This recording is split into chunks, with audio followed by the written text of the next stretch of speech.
চাওক বন্ধুসকল নমস্কাৰ 2026 ইলেকশ্যন আহি আছে ইলেকশ্যনটো যদি আহি যায় ন জুবিন দাই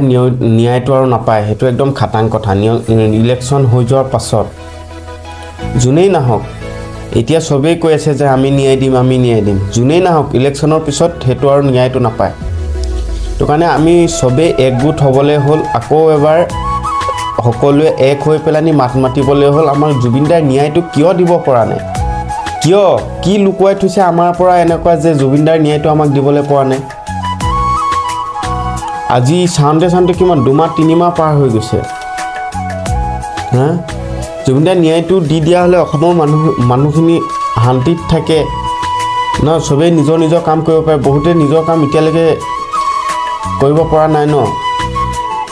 আমাক কিয় ন্যায়টো দিব পৰা নাই অসম চৰকাৰৰ ওচৰত মোৰ এইটো প্ৰশ্ন এটি ক'লে টাইম লাগিব বুলি টাইম যথেষ্ট টাইম ল'লে আৰু কিমান টাইম ল'ব এইটো কাৰণে আমি সবেই আকৌ এবাৰ একগোট হৈ ৰাজপথত নামিবলৈ হ'ল আমি আকৌ জুবিন দাৰ ন্যায়টো নোপোৱালৈকে আপোনালোকে আকৌ পাহৰি গৈছে নেকি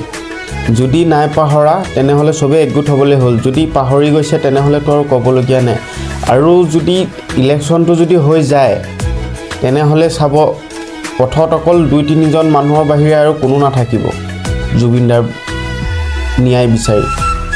মানে আমি জুবিন দাক সদায় অমৰ কৰি ৰাখিব লাগিব আমাক জুবিন দাৰ ন্যায় লাগে আৰু জুবিন দাৰ গানটো সদায় বাজিয়ে থাকিব অসমত আৰু কোনো 10 জনম ল'লেও জুবিন দাৰ ঠাই কোনো পুৰা কৰিব নোৱাৰে অসমত হেয়াই